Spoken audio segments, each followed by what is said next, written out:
Che rồi.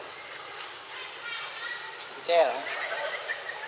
Che rồi ra kia nào. Bây giờ cho rau rưm. Thịt nghe rau rưm.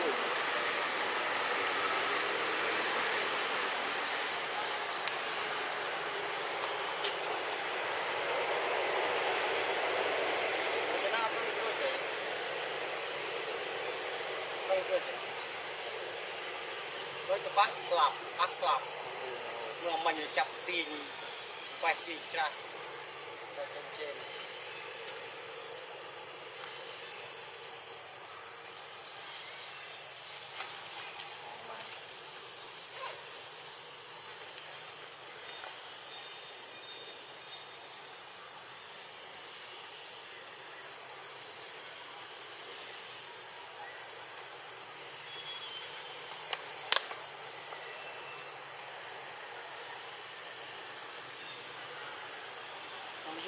buồn là bây giờ tình hộp tình ấy cái tình mà hộp tình ấy không không bờ là vậy này anh là tình bên anh chăn tôm cái đó tôm cao đó anh tới mang cái tay này cái tay tình hộp tình ấy đối ban cái hộp không khi đó mong quay vào này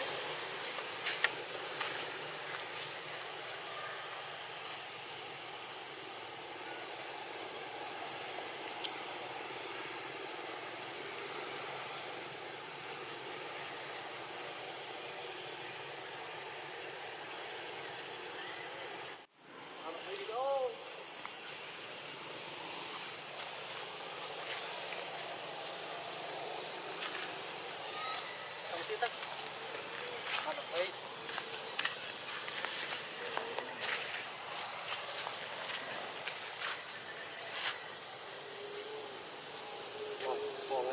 toàn ốc mò chích nhang sao đấy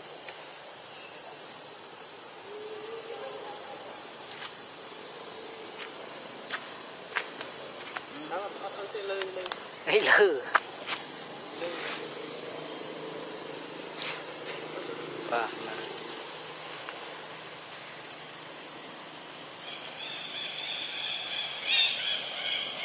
cái này lư gì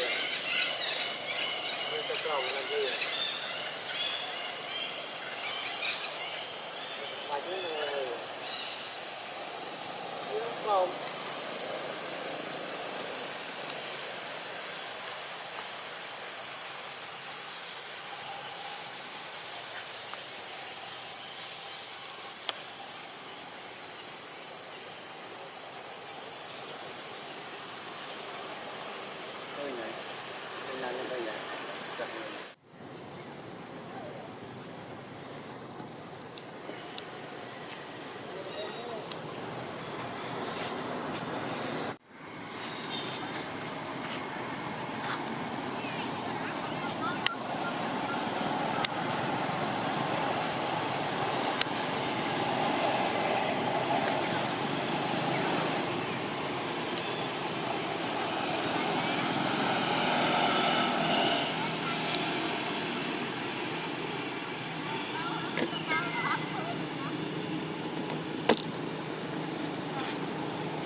chứ cái ngày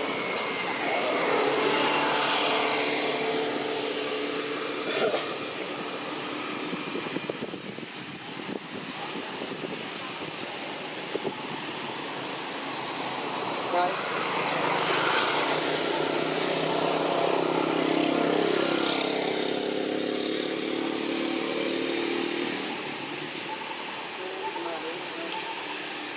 cái kia lại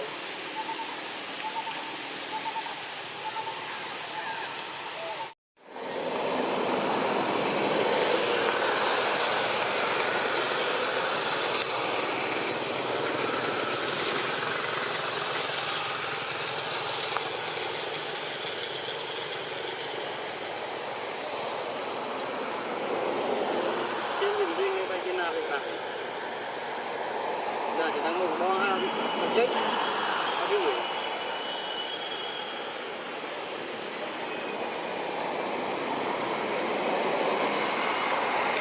bên đây thì nó đi đo làm đi đo mình làm một đo chết là được